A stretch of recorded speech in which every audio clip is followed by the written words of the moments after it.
Boa noite a todos, bem-vindos a mais um webinar Covid-19 da Learn4Moz. Este é o quinto webinar de uma sessão de um conjunto de 10, além de mais um webinar com um tema especial de medicina dentária. Todas as terças e quintas-feiras, às 10 horas de Moçambique, contamos convosco, até ao dia 28 de maio, cá estaremos. Ao longo deste webinar poderão deixar as vossas perguntas no menu Q&A, assim como os vossos comentários no bate-papo. Tentaremos responder a todas, naturalmente. E, sem mais demoras, gostaria de passar a palavra à professora doutora Carla Ramalho para dar início a esta sessão.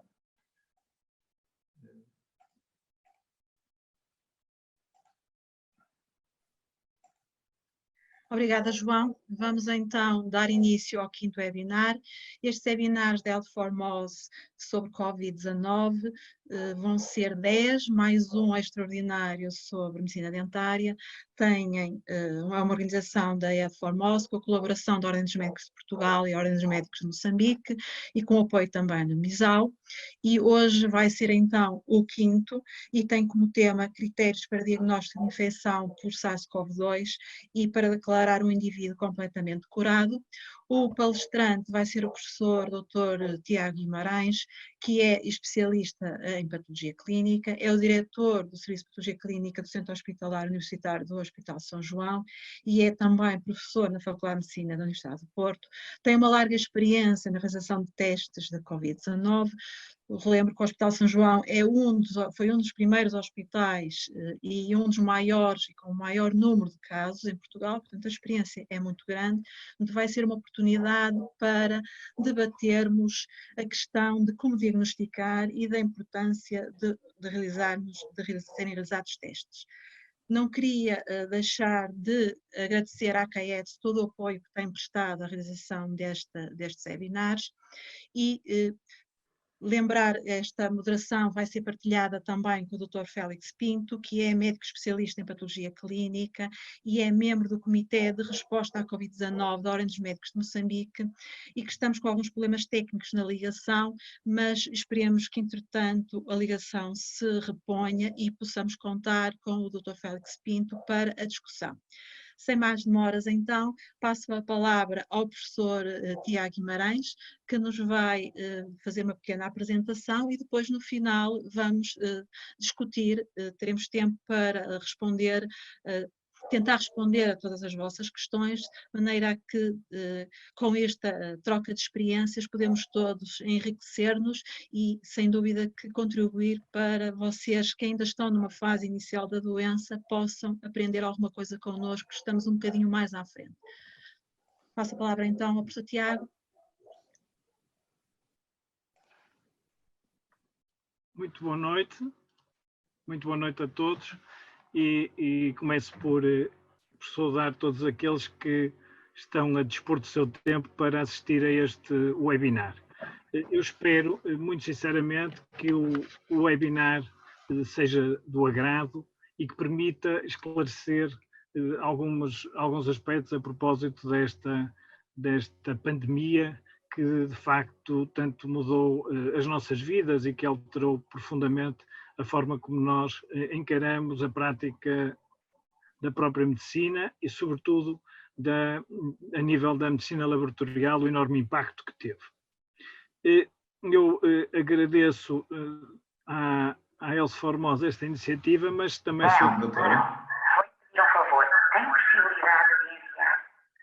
sou suspeito na medida que colaboro com a Learn4Moz e, portanto, fica mal agradecer a uma instituição com a qual eu tenho colaborado e da qual eu também faço parte.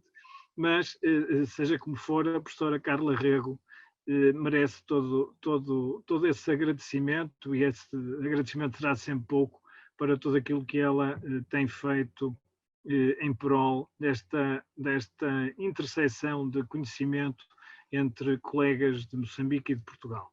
Quero também saudar a professora Carla Ramalho, que é minha colega no Centro Hospitalar Universitário de São João e na Faculdade de Medicina e com quem tenho tido a sorte de poder colaborar em várias áreas de interface entre laboratório e a clínica. E também saudar o Dr. Félix Pinto, que só conheço de trocas de e-mails por causa de projetos comuns com a Fundação Gulbenkian e o Centro Hospitalar de São João e o Hospital Central de Maputo, na área da Oncologia, mas que espero poder vir a conhecer pessoalmente em breve.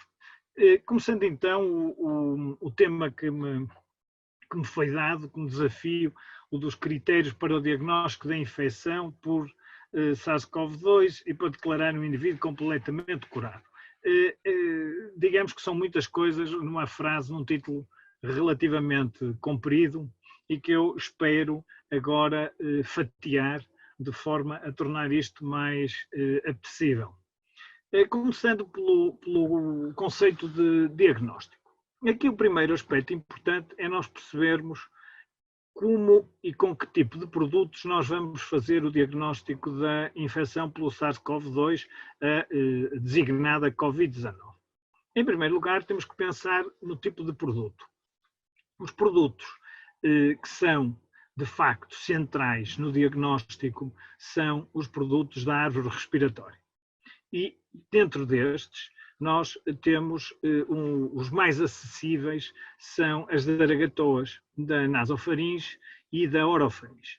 E, de facto, todas as instituições internacionais assim o aconselham e nós também aqui em Portugal, por indicação da nossa Direção-Geral de Saúde, e no caso particular em todos aqueles que estão próximos do Hospital de São João e connosco trabalham, nós procuramos sempre, ou temos procurado sempre, que seja conseguida 2 zaragatoas. Uma zaragatoa da nasofaringe, idealmente essa zaragatoa deve ser introduzida nas 2 narinas e há filmes que nós poderemos disponibilizar se for caso, mas há vários filmes na web que mostram a melhor técnica para nós fazermos uma zaragatoa da nasofaringe, mas como digo, o ideal é com uma zaragatoa nós fazermos a colheita em ambas as narinas e diz a boa prática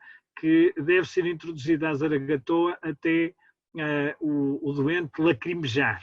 Isto, digamos assim, para sinalizar que a zaragatoa foi devidamente realizada e que não foi apenas a passagem dessa zaragatoa pelas narinas.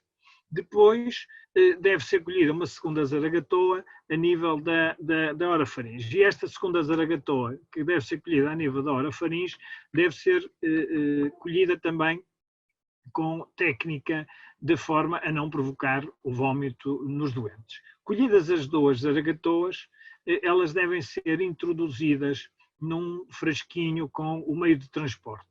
O meio de transporte esse que não é mais do que um meio que conserva o material genético. Não precisa de conservar o vírus viável, porque nós não vamos cultivar o vírus. Nós não precisamos do vírus viável. Precisamos é do material genético, no caso o ácido ribonucleico, o ARN ou RNA do vírus, e precisamos que esteja íntegro, ou seja, não pode haver degradação do material genético e, portanto, o meio de transporte tem que nos garantir que há conservação do material, do RNA, para nós podermos fazer o diagnóstico.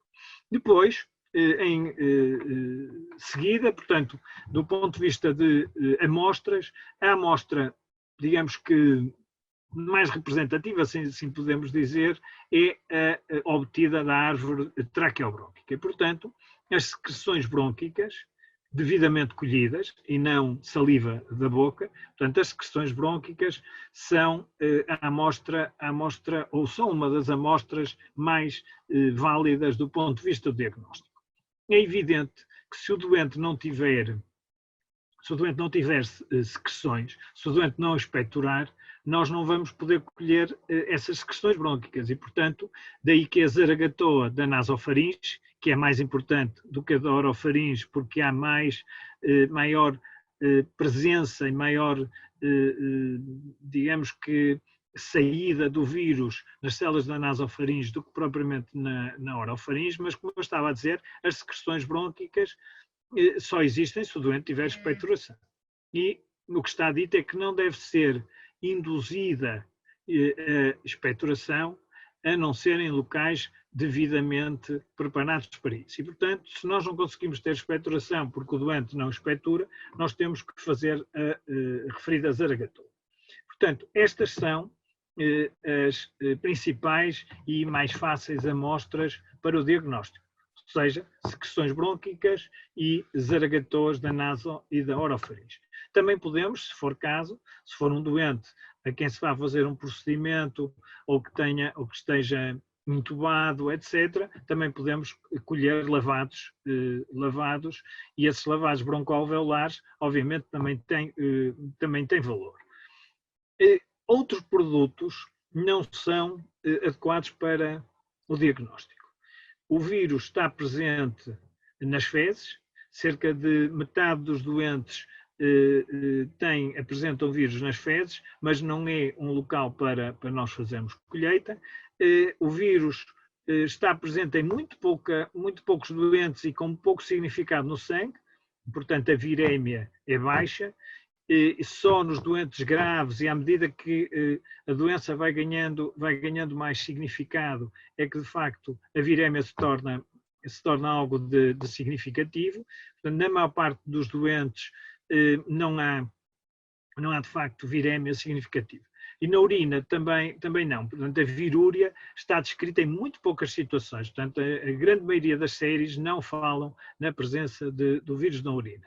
E, portanto, isto é importante para nós pensarmos no diagnóstico, mas também é importante porque assim percebemos quais são os cuidados que nós devemos ter com os diferentes produtos biológicos e que tipo, no fundo, de produtos ou de que tipo de precauções devemos ter quando estamos a manusear diferentes amostras biológicas. Porque isto é um assunto que não tem sido muito referido, as pessoas têm andado muito preocupadas e focadas com o diagnóstico da Covid-19 propriamente dita, mas não têm estado tão atentas, não se tem falado tanto das implicações que isso tem do ponto de vista dos produtos e do manuseamento, do tratamento, da utilização dos produtos biológicos dos doentes que estão infectados e que têm a Covid-19. E, portanto, isto é um aspecto importante porque depois vai, no passo à frente, vai determinar a forma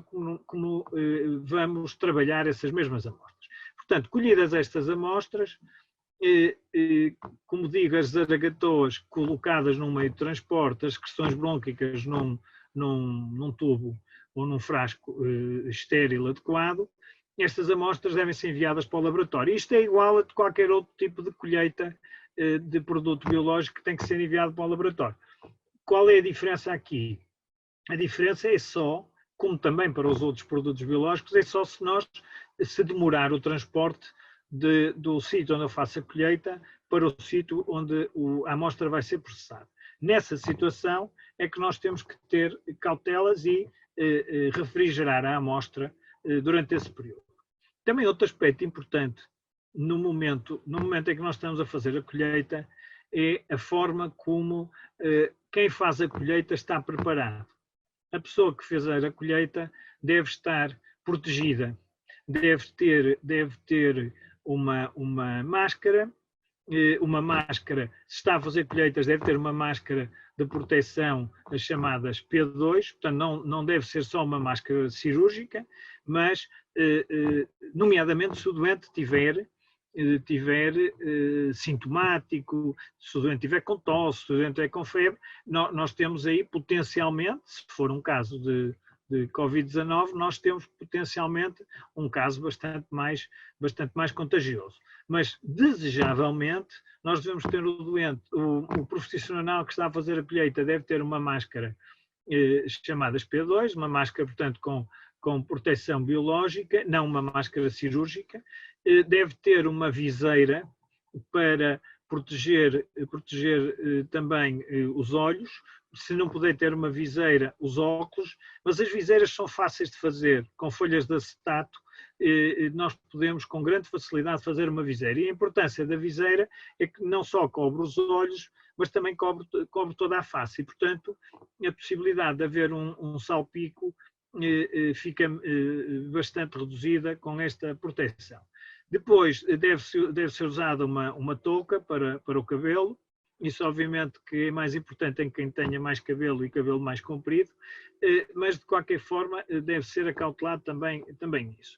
Depois deve ser usada uma bata uma bata de preferência descartável, mas o ideal é que quem está a fazer colheitas se equipe com este equipamento de proteção individual, com este EPI, e que depois fique com o equipamento no sítio, na zona, na sala onde vai fazer as colheitas e que não esteja constantemente a equipar-se e desequipar-se, porque este equipamento, estas batas, depois as luvas, as máscaras, se forem retiradas, devem ser substituídas. E, portanto, uma das grandes dificuldades que há em nós, ou melhor, uma das necessidades que temos é de fazer bom uso de todos estes equipamentos de proteção individual. E, portanto, quem for fazer colheita deve ter proteção adequada para a realização de uma colheita de material biológico, potencialmente, pois se nós colocamos a hipótese de ser uma situação, uma Covid-19, como é evidente, temos que assumir que existe risco na colheita dessa mesma amostra. Obtida, portanto, a amostra, conservada a amostra, nós passamos para o laboratório. No laboratório, ainda antes um detalhe, que é, estas amostras devem ser colocadas, os frascos onde estão estas amostras, devem ser, o profissional que faz a colheita deve fazê-la com luvas e deve ter um segundo profissional que esteja com um saco de plástico, um saquinho de plástico pequeno, um saquinho de plástico transparente, onde é colocado o recipiente que tem a amostra. Portanto, seja o tubinho onde ficaram as pontas das zaragatoas, seja o frasco com as secreções, deve ser cada um colocado num saco de plástico limpo, e deve ser o procedimento desejável é nós termos uma pessoa que colhe e outro colega que segura o saco de plástico, que o abre e que facilita, portanto, que esse tubo, esse frasco, seja introduzido no saco de plástico. O saco de plástico deve ser fechado com um nó e deve ser colocado dentro de outro saco, que depois vá para dentro de uma caixa de transporte das amostras. Como em todas as colheitas, as amostras devem ser identificadas, devem ter os dados que permitam, obviamente, identificar o doente e saber quem é aquele doente. Chegado ao laboratório, estas amostras devem ser tratadas todas, as amostras respiratórias devem ser todas tratadas dentro da câmara de fluxo, de uma câmara de fluxo laminar. E as câmaras de fluxo laminar têm que ser do grau de nível 2 de segurança. Portanto, o chamado Biosafety 2. E estas câmaras de fluxo laminar são suficientes, não é preciso haver mais nenhum tipo de preocupação em relação ao manuseamento das amostras. Agora, tem que ser feito dentro de câmaras de fluxo laminar que nós saibamos que estão verificadas e que estão a funcionar. Colocadas dentro destas câmaras, quem for manusear as amostras, quem for abrir estes frascos, quem for abrir o saco de plástico e abrir os frascos, tem que estar também protegido. E, portanto, o que está preconizado é que quem vai mexer nestas amostras, para além das luvas, e isso é, digamos assim, necessário em todo o processo, para além das luvas, é necessário que quem vai mexer nestas amostras esteja perfeitamente ciente e conhecedor daquilo que, digamos assim, tem que fazer. Portanto, tem que ser um técnico de laboratório, uma pessoa qualificada no laboratório, que possa estar, digamos assim, dentro das regras, habituada às regras do laboratório. Dentro da câmara de fluxo, digamos que da câmara de fluxo laminar, onde se vai processar a amostra, digamos que são necessárias as boas práticas daquilo que se chama a biologia molecular. E, portanto, as amostras têm que ser tratadas uma a uma, devemos temos que ter cuidado de utilizar pipetas, podem ser pipetas de plástico, pipetas de Pasteur, mas que estejam esterilizadas, que sejam utilizadas uma para cada tubo, para cada frasco, e, portanto, para não haver possibilidade de nós contaminarmos umas amostras com as outras. Do ponto de vista das outras amostras, se nós quisermos fazer tratamento, utilizar outro tipo de amostras para outras análises, nós só devemos ter cuidado em manusear dentro da câmara de fluxo laminar tudo aquilo que tem risco. Portanto, as amostras respiratórias devem ser todas tratadas dentro da câmara de fluxo laminar.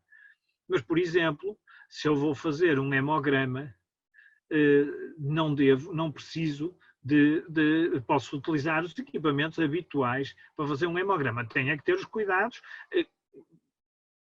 que tenho, por exemplo, para as hepatites ou para a SIDA, que são muito mais perigosas no tubo de hemograma do que propriamente o SARS-CoV-2.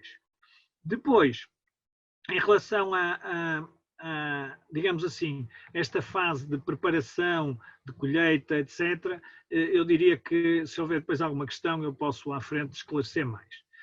Depois, propriamente, em relação aos métodos. Os métodos diagnósticos que estão preconizados são os métodos moleculares. E métodos moleculares a partir destas amostras respiratórias, sejam das secreções brônquicas, sejam as tais das derogatórias da naso e da orofaringe.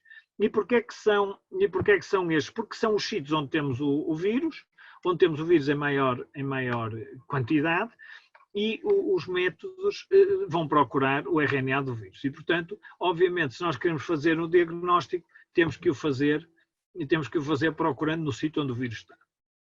Se uma zaragatoa for mal colhida, como eu disse, se for só para fazer umas cócegas no nariz, evidentemente que nós depois não podemos esperar ter um resultado que seja fidedigno, que seja confiável. Portanto, todos os passos do processo são muito importantes, desde o primeiro momento até obviamente, à execução depois do teste molecular propriamente dito. Os testes moleculares, que características têm? Eles procuram determinados alvos, vão procurar determinadas sequências que caracterizam o SARS-CoV-2.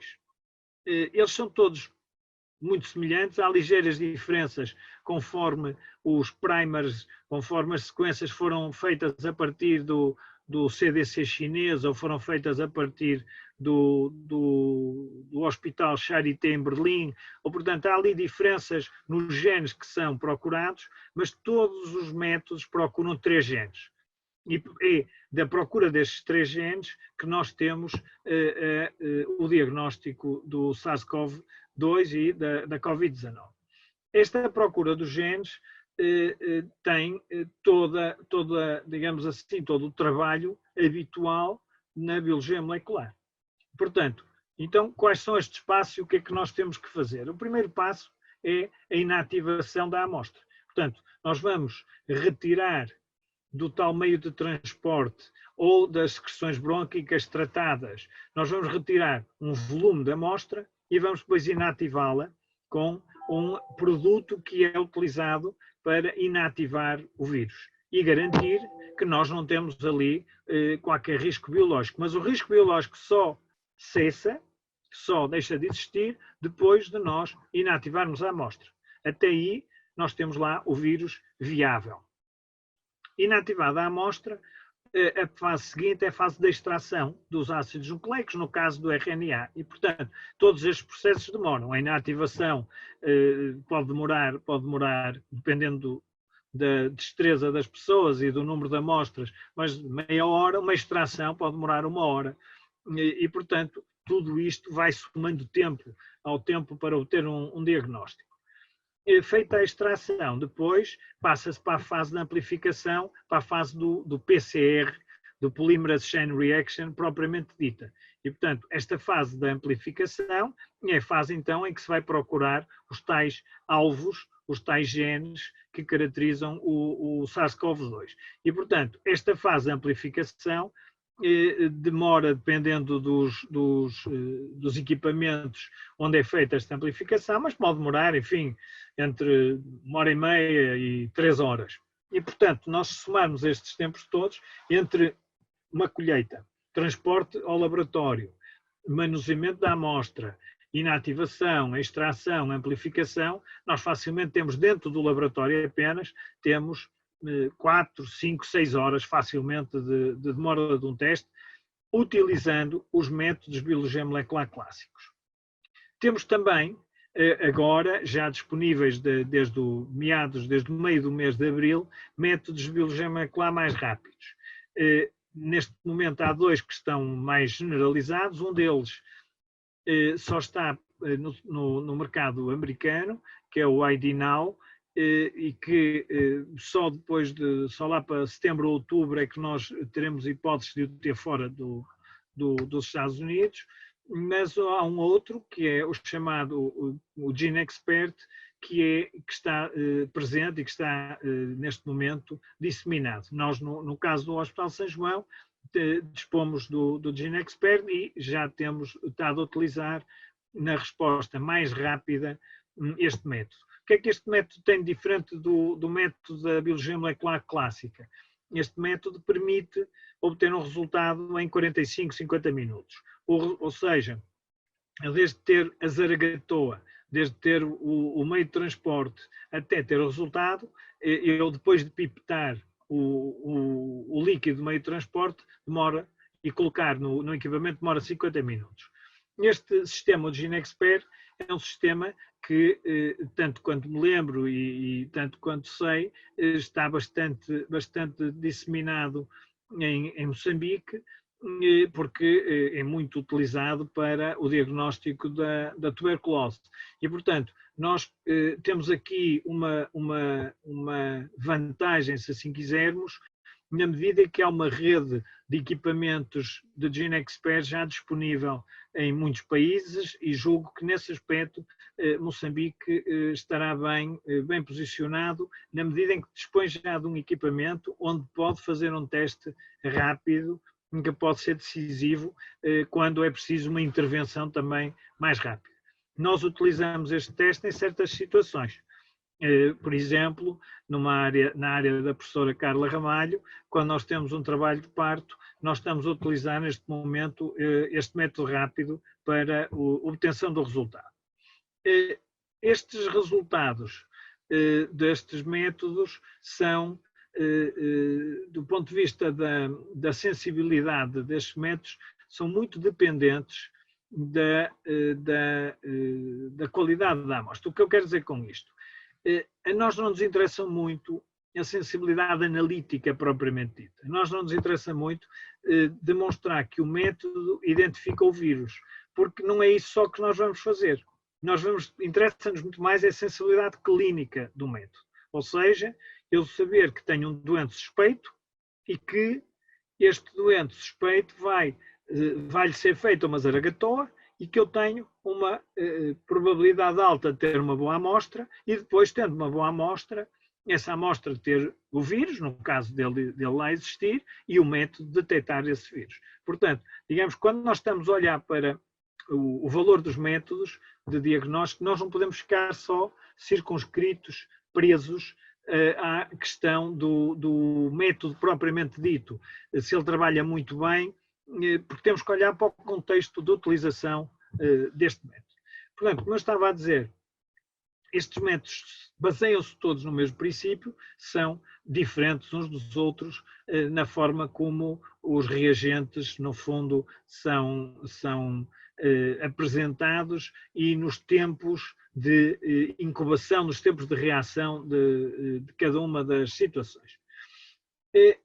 Isto é em relação aos métodos ou ao processo até nós chegarmos ao diagnóstico.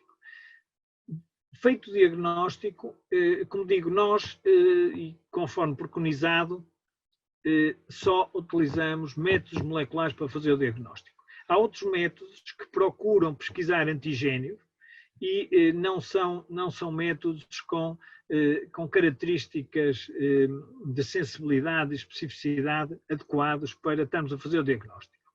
Igualmente, começaram a ser muito falados e há imensos que estão já neste momento disponíveis, os métodos chamados serológicos. E estes métodos serológicos são métodos que detectam as imunoglobulinas, que detectam a presença de IgGs e IgMs no sangue dos doentes. Os métodos imunológicos não devem ser utilizados para o diagnóstico. Os métodos imunológicos não estão preconizados para o diagnóstico. E, portanto, isto é importante nós percebermos que quando estamos a falar do diagnóstico, devemos estar focados, digamos assim, na necessidade de ter estes métodos moleculares a partir de amostras do trato respiratório superior ou do trato respiratório inferior. Depois, segunda parte deste nosso tema, como declarar um indivíduo. Não sei se achas oportuno fazermos já uma discussão desta parte inicial, sim. ou se deixamos correr tudo e depois discutimos tudo no final. Entretanto, o Dr. Félix Pinto também já está connosco, podemos aproveitar para que ele pudesse intervir, fazer uma pequena apresentação também, e se calhar partíamos a apresentação em duas partes, se achasses bem. Muito bem. Para mim está ótimo. Dr. Félix?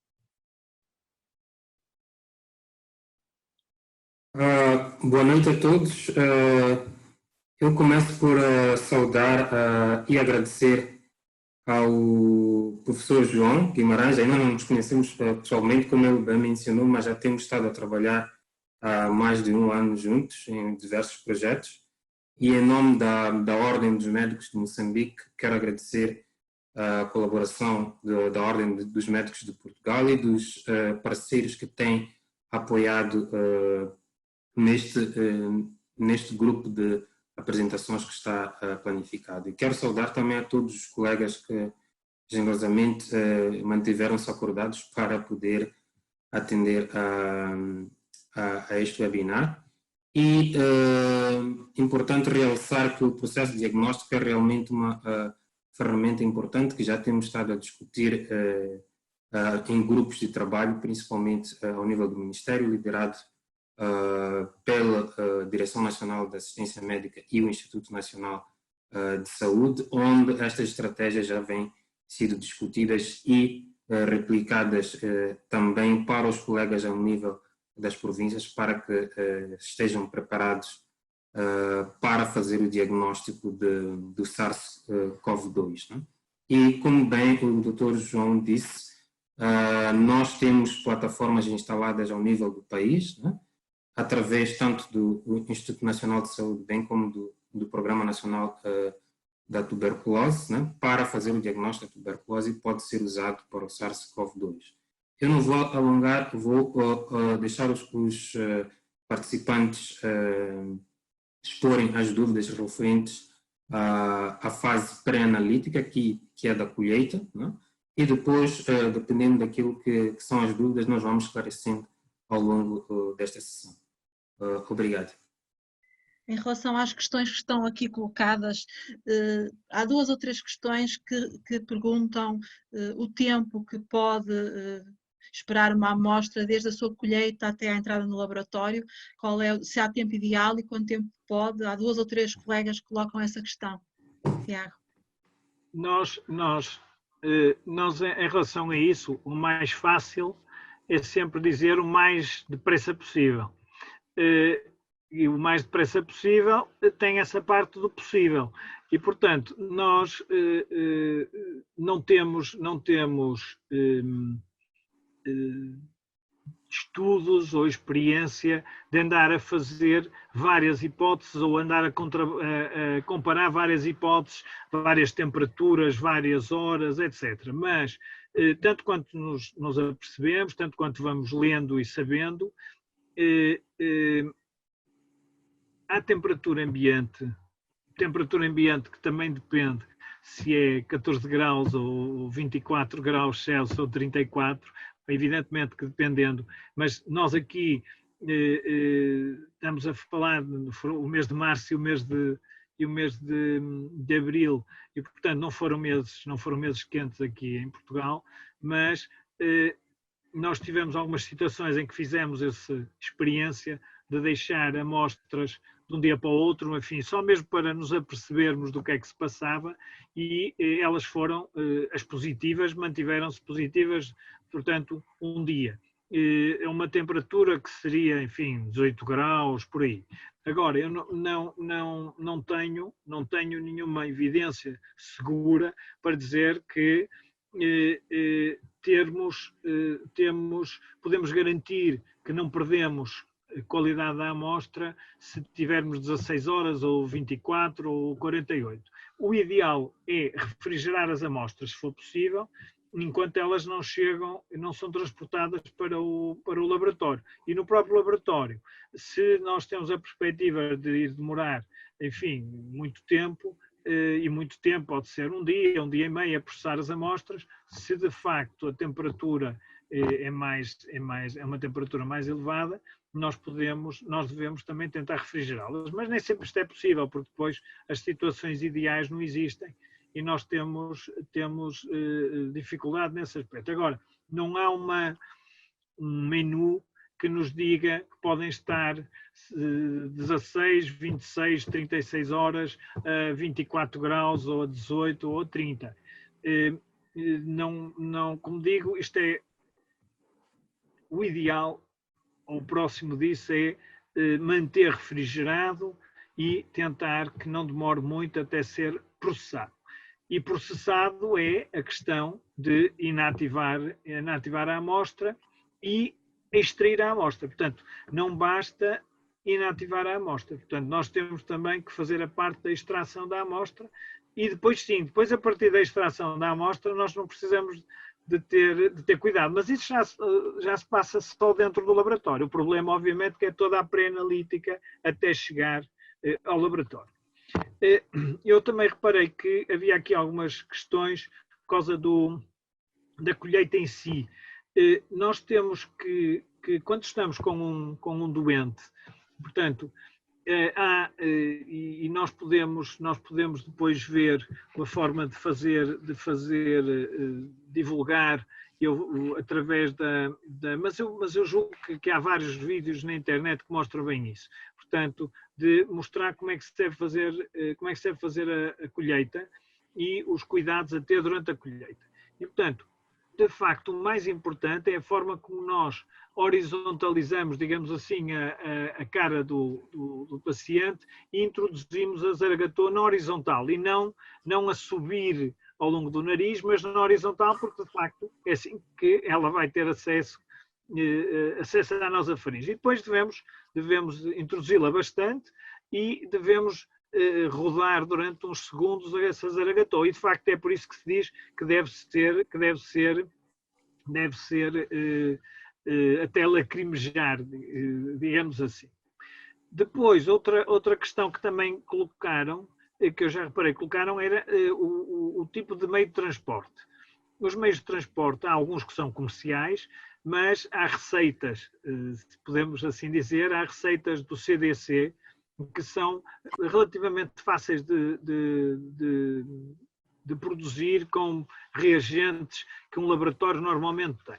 O soro fisiológico só deve ser usado se nós tivermos a perspectiva de que não vamos demorar muitas horas até essa amostra ser manuseada. E, portanto, o soro fisiológico esterilizado, se eu sei que é, por exemplo, vamos supor que é no Hospital Central de Maputo e que eu não vou demorar muitas horas a transportar a amostra para o laboratório, evidentemente que eu posso usar soro fisiológico. Mas se eu tiver em Nampula e essa amostra tiver que ser deslocada, evidentemente que o soro fisiológico não é o melhor meio de transporte, ou melhor, não é um meio de transporte adequado. Os meios de transporte, outra coisa também importante que eu não referi é que as zaragatoas, por exemplo, não podem ser zaragatoas de madeira, nem podem ser zaragatoas com o cabo de bambu. Tem que ser zaragatoas com cabos plásticos e que tem que ter a zaragatoa em si, a cotonete, não pode ser, não é algodão normal, tem que ser uma espécie de um nylon que são feitas estas zaragatoas e que depois não podem ser colocadas nos habituais meios de transporte, por exemplo, mais usados na microbiologia, na área da bacteriologia. Portanto, tem que ser colocados nestes meios de transporte próprios para manter os vírus e que não tenham produtos que depois possam inibir a amplificação do ponto de vista depois da biologia molecular. E, portanto, esta parte acaba por ser uma parte relativamente relevante do ponto de vista depois da qualidade do que nós vamos andar a fazer. Porque se a amostra se deteriora, se a amostra não é bem colhida ou se deteriora, nós podemos ter o melhor teste do mundo, mas não vamos ter qualidade no resultado. Sobre uma amostra que não presta, o resultado também não vai prestar. E, portanto, esse aspecto eu fico satisfeito por haver várias perguntas desta área, mas é de facto muito importante esta área pré-analítica para nós sabermos que estamos a trabalhar as amostras nas condições adequadas. Ainda sobre este aspecto, só se pudesse só dizer mais nesta fase, eu vejo que várias pessoas estão a perguntar a respeito do GeneXpert. E nós temos, portanto, o GeneXpert tem um método próprio, tem um teste próprio, uns cartuchos próprios para o SARS-CoV-2, que só ficaram disponíveis, enfim, há menos de um mês é que estão disponíveis. E o método em si é muito simples, ou seja, nós só precisamos de aspirar um volume pequeno, relativamente pequeno, do tal meio de transporte e passá-lo para dentro do cartucho do GeneXpert e fica pronto a ser realizado. Qual é o problema? Qual foi um dos problemas que nós tivemos aqui em Portugal e ainda estamos a ter, e que não é só em Portugal, é transversal? É que eu estou a falar das zaragatoas e dos meios de transporte e dos testes, como se não houvesse limites à sua disponibilidade. E já não é sequer a disponibilidade económica, já não é sequer o custo deles. É que nós não temos tido dificuldade em ter no mercado estes produtos. E, portanto, nós temos tido falta, posso dizer que aqui no norte de Portugal, durante algumas semanas, os meios de transporte foram preparados em algumas universidades, porque não havia meios de transporte comerciais no mercado. Portanto, mesmo que nós quiséssemos comprar, eles não existiam. E, portanto, andamos a pedir, e fizemos um grupo com aqui umas faculdades no Porto, que prepararam e andamos a distribuir por milhares de meios de transporte por vários hospitais da região norte de Portugal, para podermos ter os meios. E as zaragatoas também se utilizaram, zaragatoas que eram inicialmente seriam para outros fins, que não eram zaragatoas necessariamente apropriadas para a nasofaringe, eram um bocadinho mais grossas, mas utilizou-se o material que se podia para garantirmos que o diagnóstico acontecia.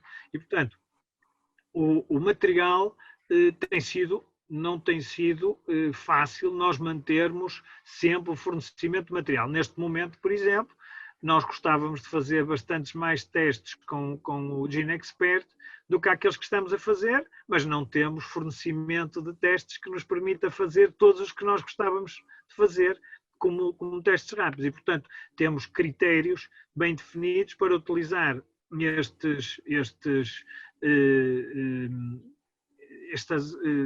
testes do SARS-CoV-2, temos que ter critérios bem definidos para isso. Portanto, isto para dar o testemunho de que, de facto, tem sido sempre difícil nós dispormos dos reagentes, dos meios de transporte, das zaragatoas, de tudo isso, que são dos EPIs. No caso do nosso hospital nunca tivemos falta, mas tem que se usar com critério, porque se começarmos a usar sem critério, nós depois não vamos ter um material de proteção para os profissionais que é necessário. Portanto, digamos que esse aspecto é também importante ter presente. Nós podemos até ter vontade, interesse e até conhecimento para usar o método, mas não dispormos depois das ferramentas indispensáveis. Tiago, se calhar, engatando nessa questão da limitação dos testes, há aqui uma pergunta de um colega que, se tiver perante um paciente que cumpra critérios de caso e com sintomatologia compatível e que tenha um teste negativo, recolhido numa única amostra, qual deveria ser o procedimento?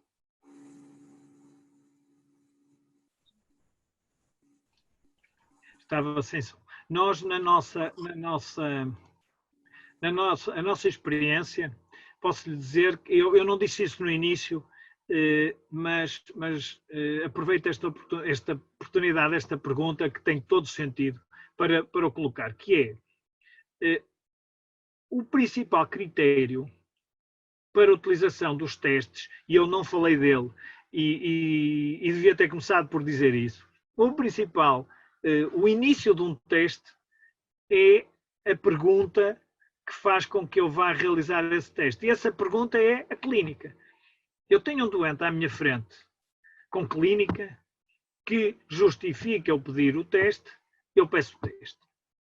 O doente tem uma clínica fortíssima, a suspeição é elevada, ele teve em contacto com pessoas que estão positivas, está com clínica, está com anosmia, tem febre, está com tosse, e o teste é um negativo, eu não devo ficar refém desse resultado negativo, porque eu tenho um doente com clínica que está à minha frente na mesma.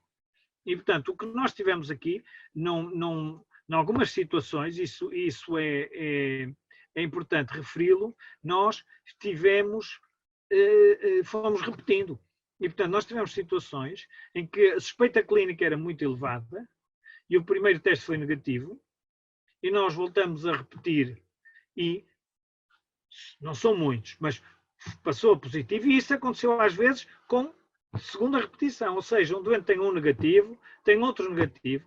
Aqui nós tivemos uma sorte, temos uma sorte desde o início, que quando os doentes têm o quadro respiratório compatível e têm uma clínica marcada, estamos a fazer TACs e estamos a fazer tomografias computadorizadas que nos dão, obviamente, uma informação de imagem que é muito, muito importante do ponto de vista do reforço dessa suspeita. E o padrão na TAC, e não no raio-x, é o padrão na TAC, é muito, muito, muito típico. E, portanto, o doente tem quadro clínico, o teste foi negativo, o quadro clínico mantém-se, o doente faz uma TAC, repete o teste, volta a ser negativo. A TAC é compatível com SARS-CoV, com infecção por SARS-CoV. E já nos aconteceu isso, voltar a repetir e ser positivo.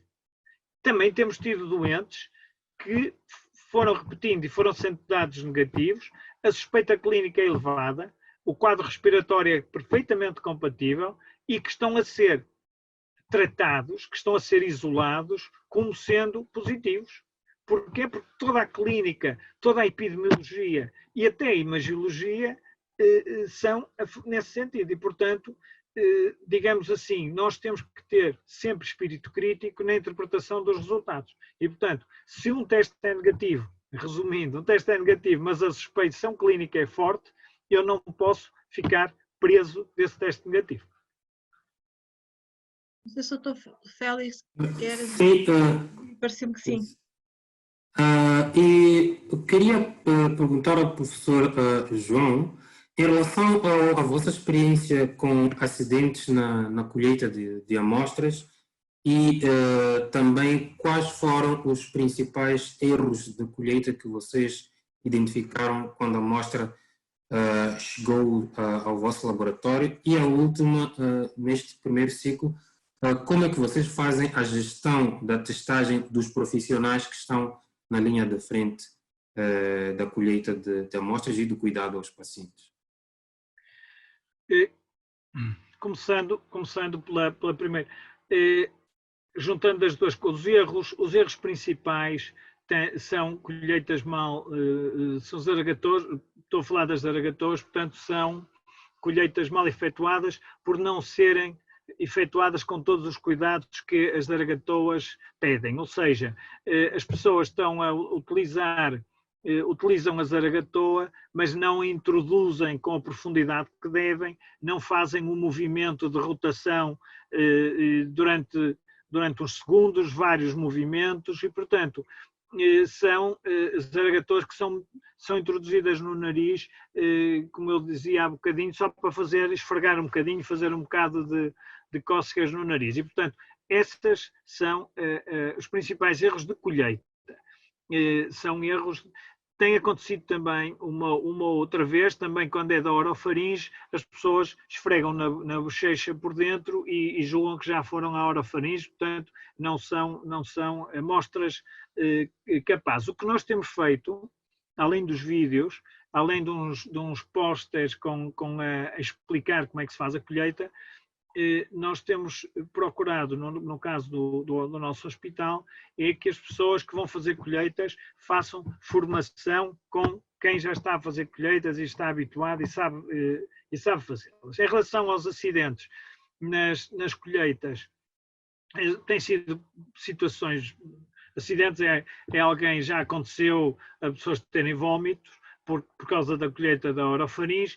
Já aconteceu no hospital menos, mas, por exemplo, quando foram feitos rastreios dos lares que têm pessoas com demências ou doentes mentais, que não se consegue fazer a colheita da orofaringe porque as pessoas trincam a zaragatoa, portanto, só se pode fazer a colheita da nasofaringe. Portanto, às vezes são doentes que têm condições que os tornam difíceis de qualquer colheita, não é só por causa do SARS-CoV.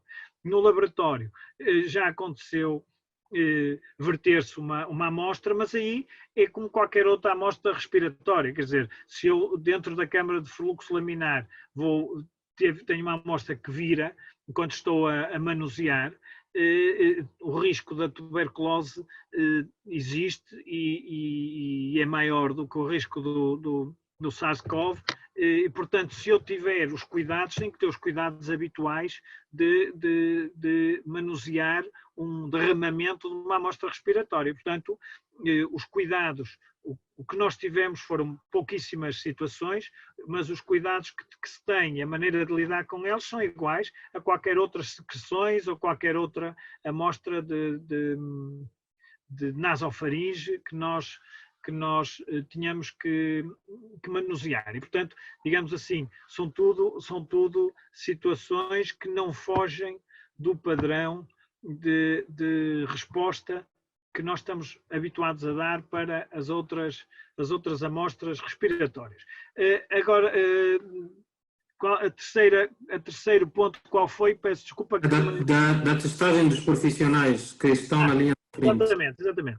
Nós, em relação a isso, o que se decidiu, o que se tem estado a fazer no nosso hospital é, quando há um caso, quando há um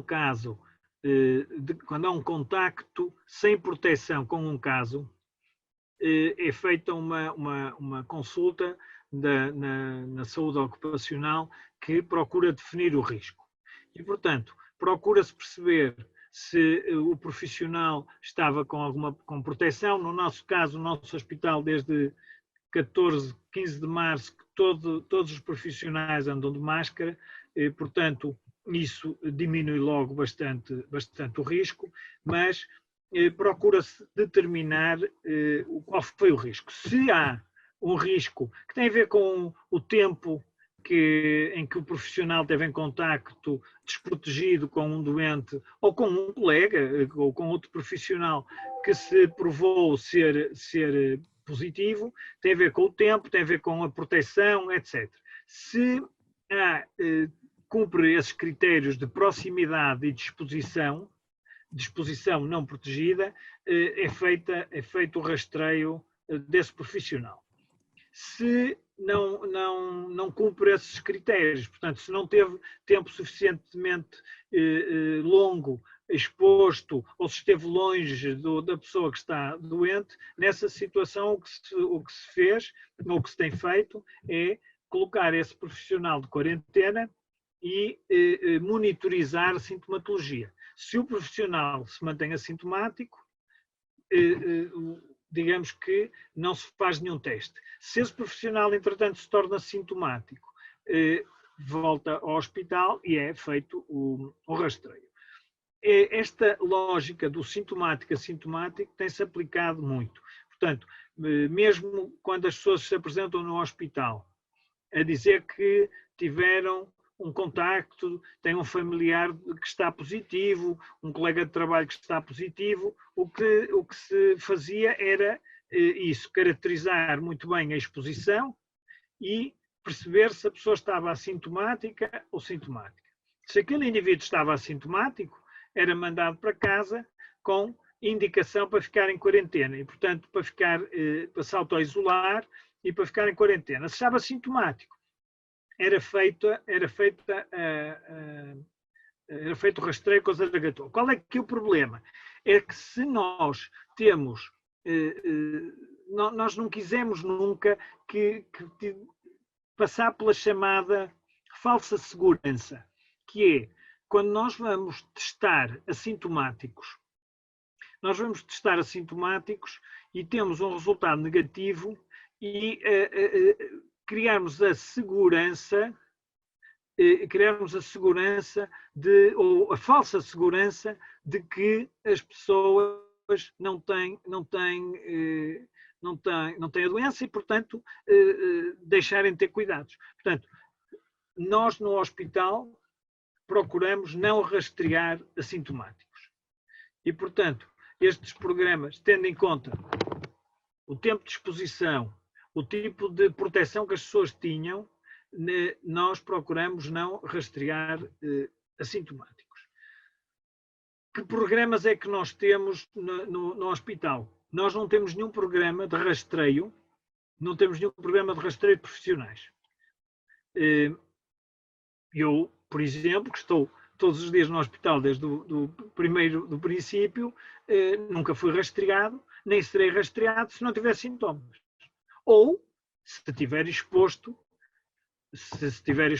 a um colega que, entretanto, apresentou sintomatologia. E, portanto, nós não temos nenhum protocolo de rastreio sistemático dos nossos profissionais e não o estamos a fazer, nem iremos fazer.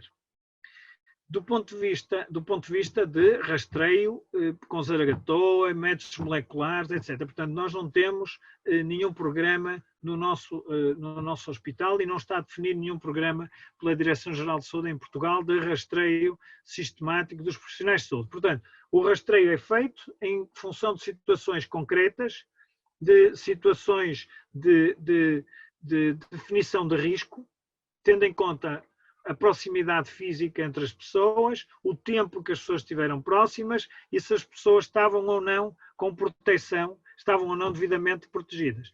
E se estão sintomáticas ou assintomáticas. Portanto, isto é importante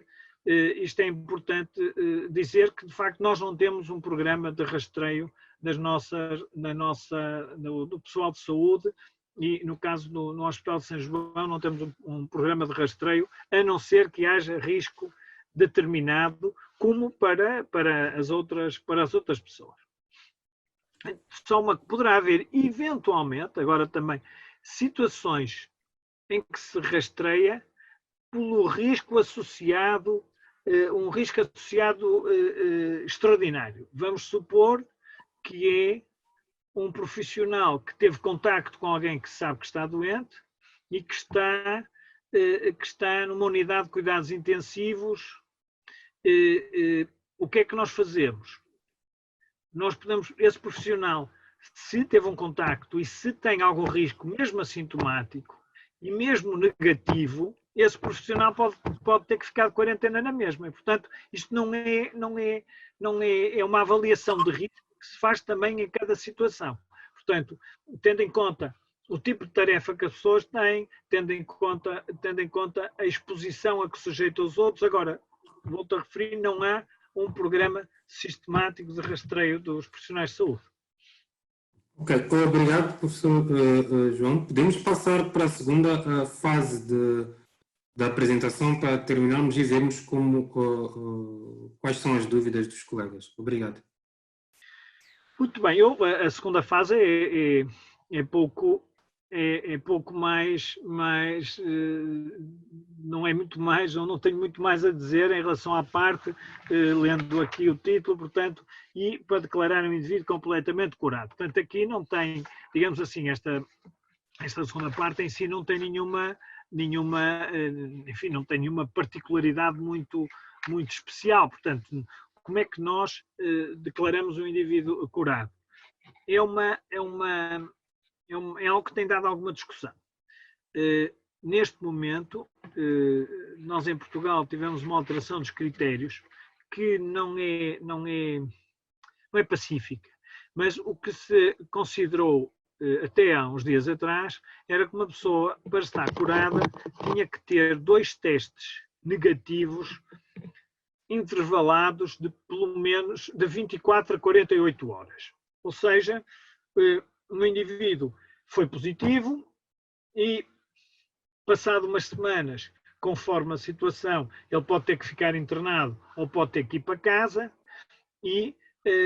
ou pode poder ir para casa e ficar isolado em casa, mas, portanto, a pessoa repete o teste e, perante um teste negativo, nas 24 a 48 horas depois, deve repetir esse teste. Se este segundo teste voltar a ser negativo, então é considerado como estando curado.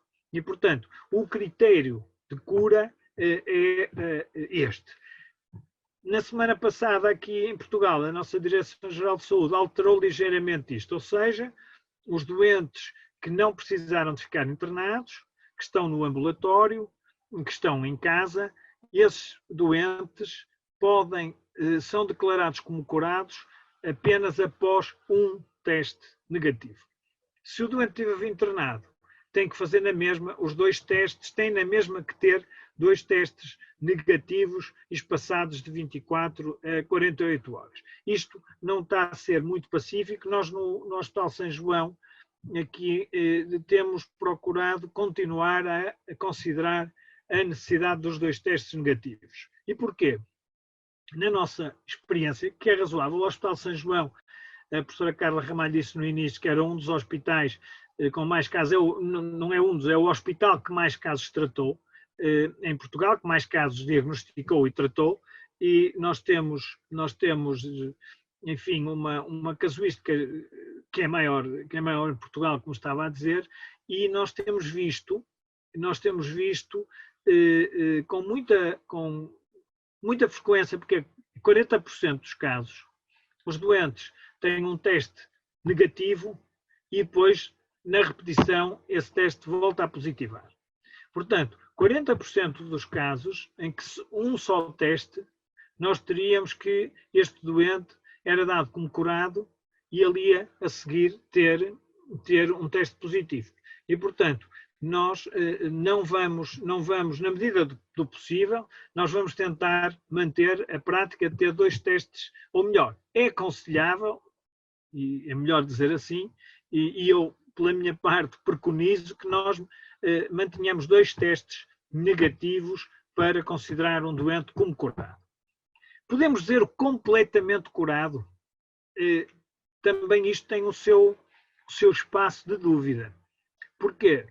Porque nós temos já alguns casos de doentes que estiveram várias semanas negativos, repetiram os testes passados de uma semana e deram 2 vezes negativos, e que estão sem sintomas há muitas semanas, desde, enfim, do início de março, e que voltaram a ter sintomas, voltaram a repetir o teste e têm teste positivo.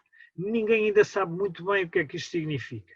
Se são reinfecções, parecem, se são reativações, portanto, ninguém ainda sabe muito bem o que é que isto significa. E, portanto, reparem que temos aqui, portanto, um critério que é um critério um bocadinho, enfim, não tem uma grande ciência, dizer que o indivíduo é considerado como estando curado quando tem 2 testes positivos com intervalo, negativos, perdão, com intervalo de 24 a 48 horas. Agora, mais recentemente, introduziu-se aqui uma modalidade nova de testes, que são os ditos testes serológicos. O que é que estes testes serológicos nos trazem? Os testes serológicos vão medir as imunoglobulinas tipo G e as imunoglobulinas tipo M que o nosso organismo produziu. E o que é que se sabe a este propósito?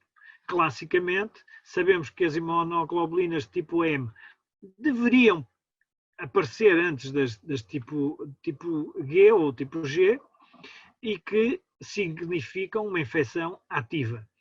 E as imunoglobulinas tipo G significam que nós estamos a desenvolver imunidade. Como eu já disse anteriormente, nós não devemos considerar os testes serológicos para o diagnóstico, mas começamos agora a juntar informação que nos permite, ou começamos a querer perceber que significado tem os doentes terem imunoglobulina G. E, de facto, nós, os doentes que temos estado a determinar imunoglobulina G, eles todos são positivos, todos eles têm imunoglobulina G, o que significa que ela está lá. Agora, se ela confere imunidade, se nós conseguimos, se essas imunoglobulinas têm características neutralizantes e são imunoglobulinas que conferem imunidade, nós não sabemos. Sabemos que elas estão lá, não sabemos que competência que estas imunoglobulinas têm e que capacidade é que estas imunoglobulinas têm de facto, garantirem que aquela pessoa não vai estar outra vez a ser contagiosa, se tiver o vírus, não vai ser portador, e, portanto, tudo isso são coisas que ainda não estão muito bem definidas, dada toda a brevidade, a precocidade deste processo, que tem ainda, se formos a pensar, poucas semanas. E, portanto, nós há 3 meses atrás, na Europa, não tínhamos tínhamos casos esporádicos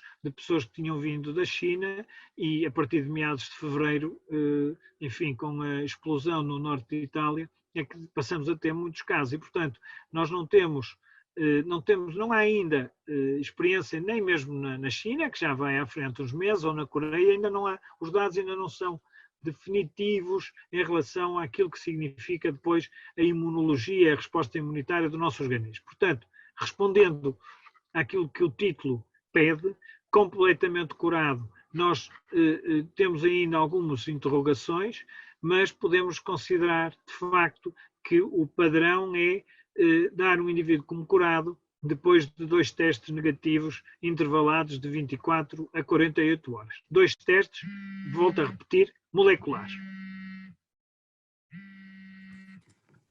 Obrigado. Não há mais nenhum truque, digamos assim, não há aqui mais nada que se possa... Eu tenho 2 perguntas de provocação para o professor João. De acordo com aquilo que nós conhecemos dos vírus respiratórios, eles têm um ciclo limitado e, como nós aprendemos na escola, eles têm um processo de infecção autolimitado. Okay? E quando olhamos para os outros coronavírus, assim o podemos observar. Qual seria o valor de termos um teste molecular depois de 14 dias ou 20 dias após a infecção?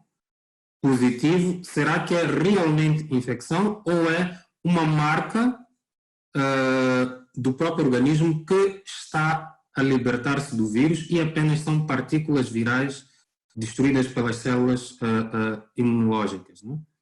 Essa é a pergunta que eu deixo para o professor. É uma excelente pergunta. O que nós temos aí é o seguinte, volto à clínica.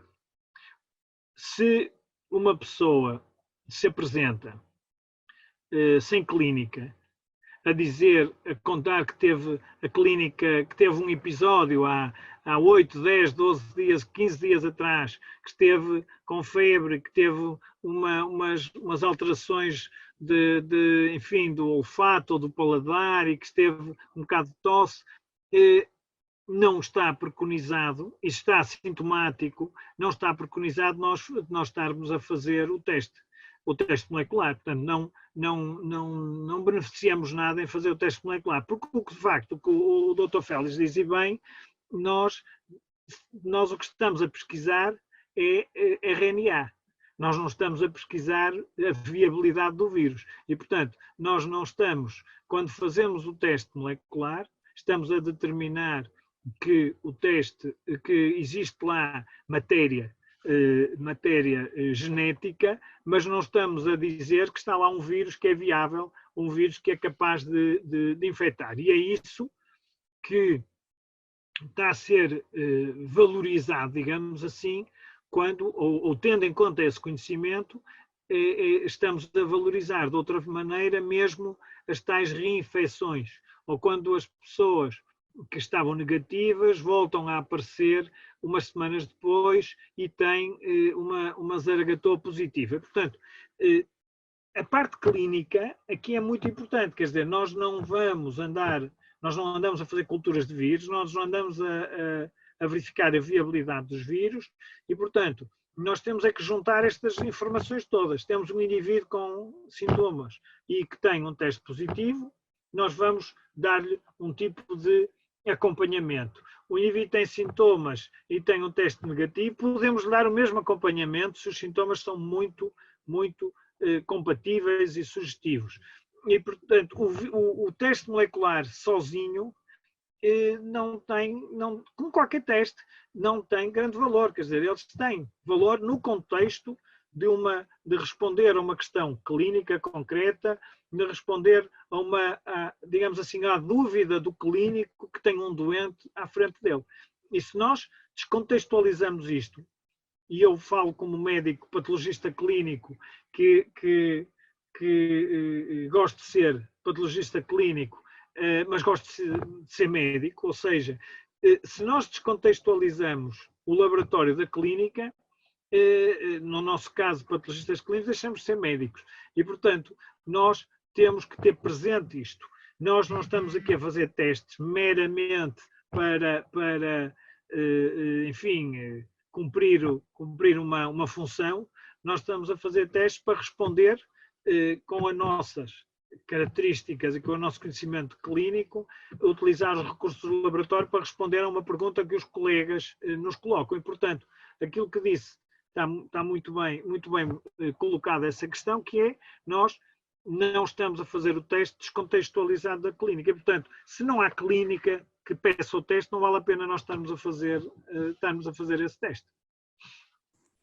E tenho outra questão, né, ligada a este processo de diagnóstico e de dar o paciente como curado, né? Num contexto de dificuldade de obter a amostra através da zaragatoa e também de escassez de testes, qual é, na sua perspectiva, a aplicabilidade de 2 testes pós o período de doença para determinar o estado de cura do paciente, em termos de custo-benefício? Obrigado. Mais uma vez, eu respondo-lhe a partir da realidade, a força da realidade é muito forte. Nós preconizamos 2 zaragatoas no diagnóstico, uma zaragatoa da orofaringe e uma zaragatoa da nasofaringe nas 2 narinas. Se não for possível nós escolhermos as 2 zaragatoas, então vamos preferir escolher uma zaragatoa só da nasofaringe escolhida nas 2 narinas. Se nós pudermos fazer 2 testes, é vantajoso. Mas se, por razões várias, podem ser económicas, mas podem ser também razões sociais, podem ser razões de facilidade de acesso, podem ser razões de distância. Se eu consigo ter um teste negativo, se eu consigo fazer um teste e esse teste é negativo, isto já é suficientemente informativo. Há aqui outra variável que eu não referi e para a qual eu nunca vi informação muito definitiva, que é, tendo em conta o início dos sintomas, tendo em conta o momento em que eu faço um teste que é positivo, qual é o período mínimo que eu devo cumprir para repetir esse teste? Porquê? Porque se eu for fazer este teste muito cedo, eu vou ter, e nós estamos a ver isso, os doentes estão muito tempo doentes e muito tempo com testes positivos. E, portanto, se eu for repetir este teste 30 dias depois do início dos sintomas e for negativo, isto tem um valor muito maior do que se eu for repetir este teste 14 dias depois do início dos sintomas e ele for negativo. A probabilidade que este teste negativo aos 14 dias venha a ser seguido de um teste positivo é maior do que aos 30 dias. Portanto, digamos que se eu consigo manter os doentes autoisolados, numa quarentena, e depois de uns bons dias, digamos assim, a sintomatologia, um doente 4, 5 dias sem sintomas, e vai estar negativo, é evidente que tem mais valor do que um doente que ainda está com sintomas. Se o doente está com sintomas, eu nem devia repetir o teste, como é evidente. E, portanto, digamos que se eu não posso fazer 2, é o meu suficiente. Se eu não posso fazer 2 zaragatoas, faço uma nas duas narinas. Se eu não, portanto, é um bocado, a realidade é sempre, prevalece sempre. Nós temos que ter essa consciência, é uma das coisas também boas da nossa profissão, é que a realidade prevalece sempre. Portanto, nós não vivemos nos livros, nem vivemos na teoria. A realidade, a prática, aquilo que está perante os nossos olhos, tem sempre que prevalecer.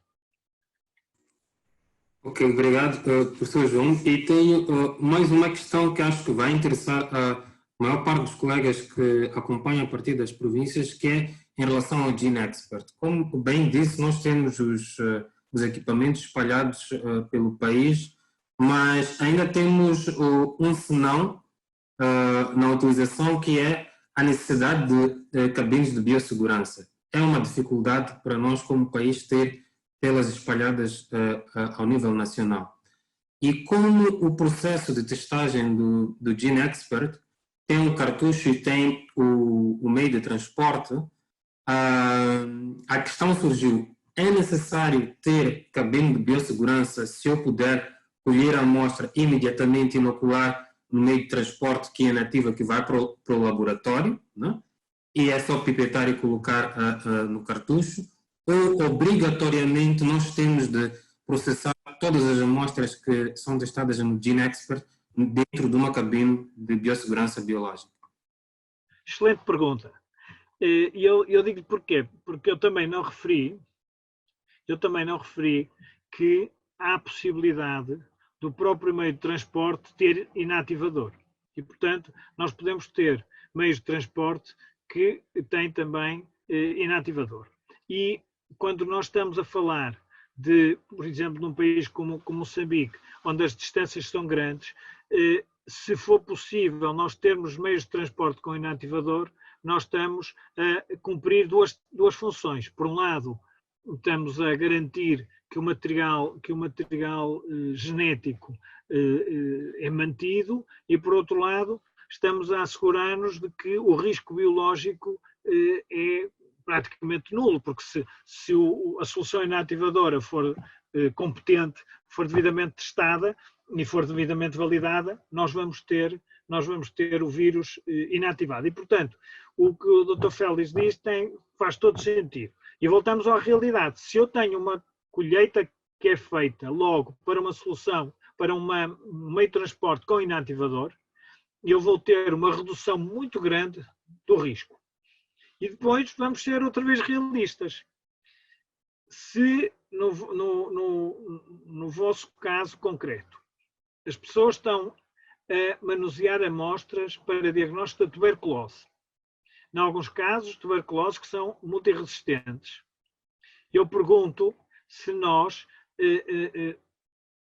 não podemos usar, no fundo, os mesmos raciocínios, como estava a dizer, para manusearmos a amostra da pesquisa do SARS-CoV. Do meu ponto de vista, eu digo-lhe que sim. Se as pessoas têm cuidados, se as pessoas não apanham a tuberculose a manusear as amostras, porque estão habituadas a ter cuidados, essas pessoas, se mantiverem o mesmo nível de cuidados, vão ter práticas de nível de segurança 2, mesmo sem terem as condições desejáveis de nível de segurança 2. Isso é muito importante. Eu dou-lhe um exemplo. No meu serviço, nós fazemos, enfim, ainda temos mais tuberculose do que aquilo que é habitual, seja em Portugal, seja na Europa, aqui na região do Porto, mas nós, por exemplo, não temos uma sala de pressões negativas na área onde trabalhamos as micobactérias. São trabalhadas dentro de uma câmara de fluxo laminar, as culturas, estamos a falar de culturas, não estamos a falar só do GeneXpert, estamos a falar já de algo que tem mais risco. Mas os critérios de segurança no manuseamento das amostras são cumpridos.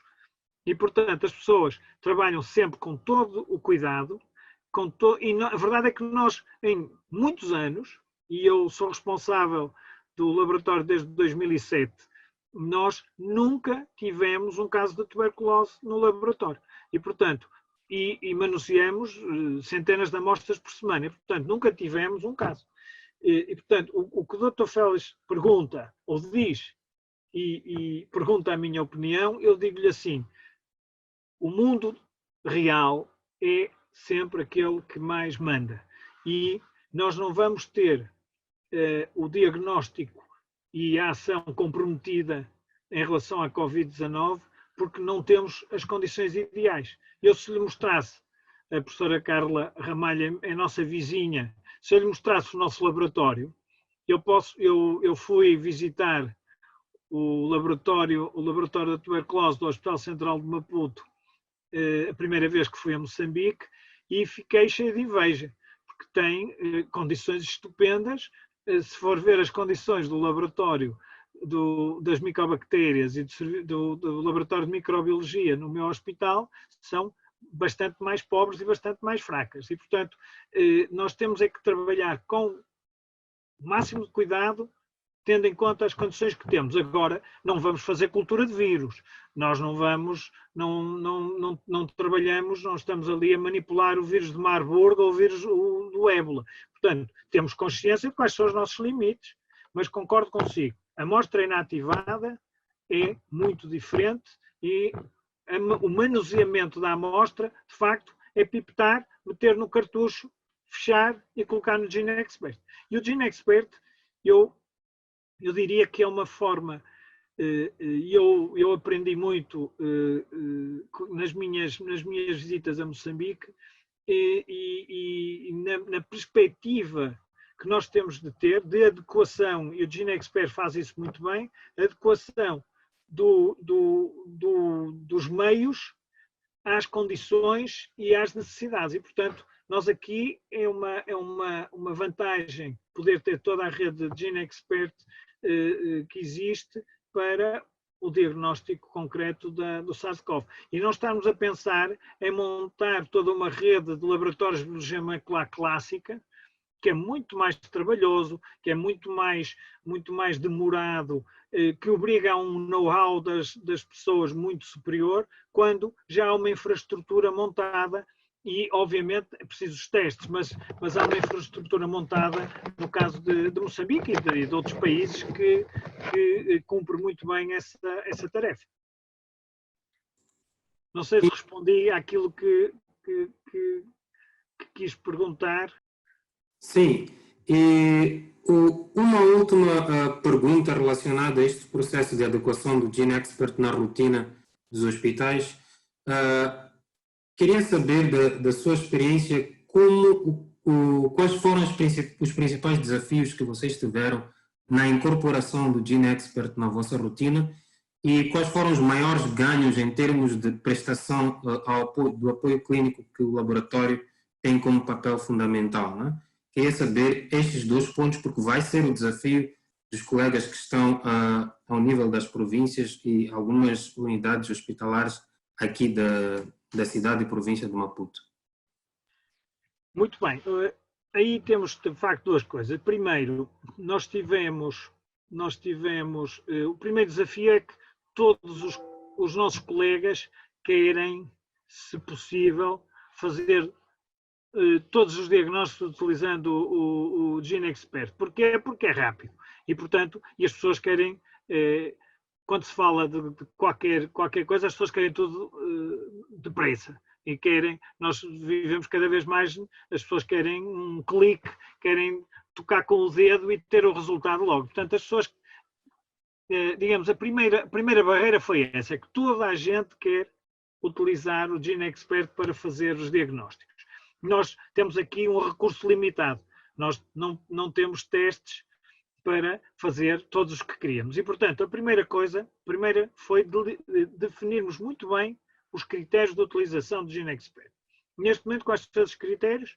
São as grávidas em trabalho de parto, são os doentes que entram pela urgência e que precisam de uma intervenção cirúrgica, um meio de diagnóstico invasivo, portanto, precisam de alguma manipulação.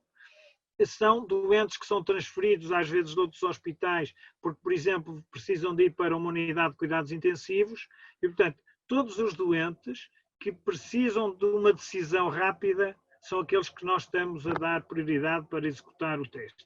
Depois, às vezes, também fazemos dentro do próprio hospital, quando há uma transição de um doente de uma unidade para outra, podemos fazer um teste. Porquê? Porque o doente sai de um ambiente para outro e nós queremos, é um doente que, por exemplo, já está internado há 3 semanas e nós queremos ter a certeza de que ele, ao passar para uma nova unidade, não vai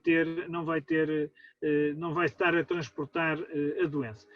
E, portanto, digamos que este foi o primeiro passo, foi definir isto. Nós gostaríamos de fazer em mais situações, gostaríamos de fazer em algumas situações, por exemplo, em doentes com neutropenias ou doentes que vão fazer determinado tipo de tratamentos oncológicos. Esses estão a fazer os testes clássicos e vêm colher num dia e têm o resultado no fim do dia, e no dia seguinte de manhã, quando vão fazer o tratamento, já sabem o resultado.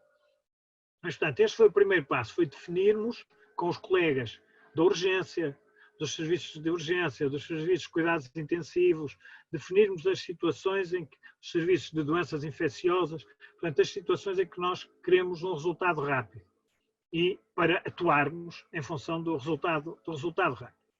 Depois, foi introduzirmos na nossa rotina. O que é que a nossa experiência neste momento, o que é que nos mostra? Não temos estes dados, como é que é dizer, fechados, digamos assim, mas o que é que nos mostra a nossa experiência? O GeneXpert tem um altíssimo valor preditivo negativo e, portanto, nós temos, quanto a isso, eu não vou dizer que é 100%, porque é sempre um número que parece que fica mal, mas é 99,9%. Portanto, tem um valor preditivo negativo muito elevado. O que é que neste momento para nós, para um teste de rastreio, é obviamente o valor mais importante é este. Temos, e ainda não sei, não tenho ainda estes números fechados, mas tem de facto falsos positivos. E, portanto, o que é que está a acontecer? Começamos por fazer uma avaliação preliminar do método e depois, ou seja, repetíamos todos, fazemos alguns, ou selecionamos os positivos e os negativos, fizemos pelo método clássico e fizemos no GeneXpert. No nosso caso, nós ainda temos um terceiro método, nós temos um COBAS 6800 que nos permite fazer automatizadamente séries de 96 amostras e, portanto, nós temos, digamos, 3 métodos a uso, um para aquilo que são rastreios, que são consultas que podem, enfim, que não têm a mesma premência, que é o COBAS. Depois usamos a biologia molecular clássica para as provas de cura, para respostas mais intermédias em termos de tempo, e depois o GeneXpert para as situações de urgência. E, portanto, nós comparamos o GeneXpert com os outros métodos, e comparamos bastantes, e de facto os dados que temos mostram-nos que o valor preditivo negativo é muito elevado e que tem um razoável número de falsos positivos. O que é que resulta daqui? Nós já estamos a fazer esse algoritmo, que é os positivos são todos depois repetidos pelo método clássico. E, portanto, o que é que pode acontecer? Um doente foi para o bloco e trataram-no, foi para o bloco operatório e trataram-no como sendo positivo, e depois digamos assim, reclassificado. Portanto, qual é o risco? Isto já aconteceu com várias situações, até na obstetrícia da professora Carla Ramalho. E o que é que pode trazer para aqui? No caso da obstetrícia, por exemplo, foi que a mãe não fica, se entretanto o parto decorreu, a mãe não fica com o bebê nas primeiras horas, mas depois de ser reclassificada, o bebê já pode estar junto da mãe. E, portanto, isto traz benefício. Ficamos, digamos assim, há ali uma janela temporal em que atuamos como se fosse positivo e depois voltamos a reavaliar. Digamos que esta foi a nossa abordagem, portanto, foi assegurarmos do valor do resultado, porque como um método rápido, obviamente nenhum dos métodos é absolutamente perfeito e, portanto, as pessoas precisam, digamos assim, ou nós precisamos também de dar graus de certeza aos nossos colegas e, portanto, neste momento eu estou bastante satisfeito com a introdução do método, porque para aquilo que é o mais determinante, ele tem estado a comportar muito bem, que é garantirmos que um negativo é um negativo.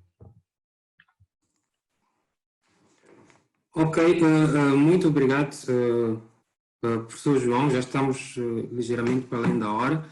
E, em jeito de encerramento, eu queria agradecer o professor João e a Ordem dos Médicos de Portugal, e também frisar os pontos-chave da apresentação do professor João, que foi referente principalmente à fase pré-analítica no processo de colheita das amostras.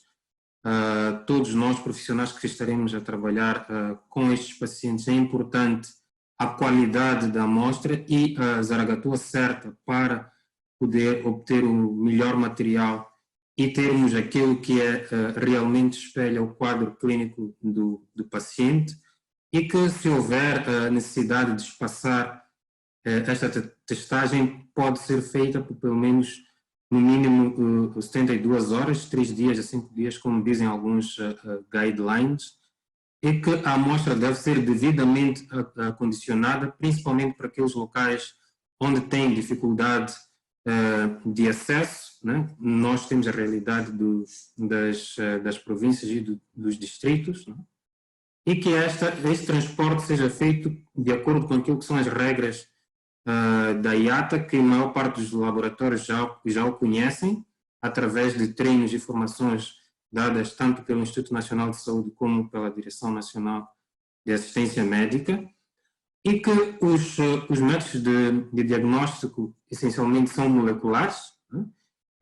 Existem 3 plataformas a serem usadas, nós temos as 3 disponíveis, uma está a ser usada massivamente, mas dentro em breve o sistema vai contar com as outras 2 plataformas, provavelmente a partir do finais do próximo mês ou início do mês de julho já estaremos a fazer a testagem a partir do GeneXpert. Agora estamos na fase de implementação da estratégia, e que a cura deve ser avaliada de forma criteriosa e deve adequar-se àquilo que é a realidade do país, onde a disponibilidade de material para a colheita e a disponibilidade de testes deve guiar o racional em relação ao uso dos equipamentos e a determinação da cura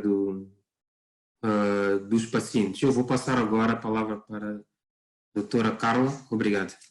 Muito obrigada. Foi um prazer partilhar esta discussão. Queria agradecer mais uma vez ao professor Tiago Guimarães o ter aceite participar neste webinar, cumprimentar os colegas que se mantiveram ao longo desta noite e lembrar o adiantado a hora em Moçambique. Imensas questões que foram colocadas, não tivemos tempo, obviamente, de responder a todas, mas algumas ainda poderão ser respondidas nos próximos webinars. Queria agradecer mais uma vez à CAETSTU pela colaboração na organização destes webinars e lembrar que na próxima terça-feira estaremos aqui de novo com o tema monitorização da evolução dos doentes em quarentena domiciliar. Portanto, a todos uma boa noite, muito obrigada e até terça-feira. Obrigado, muito boa noite. Boa noite. Obrigado, boa noite.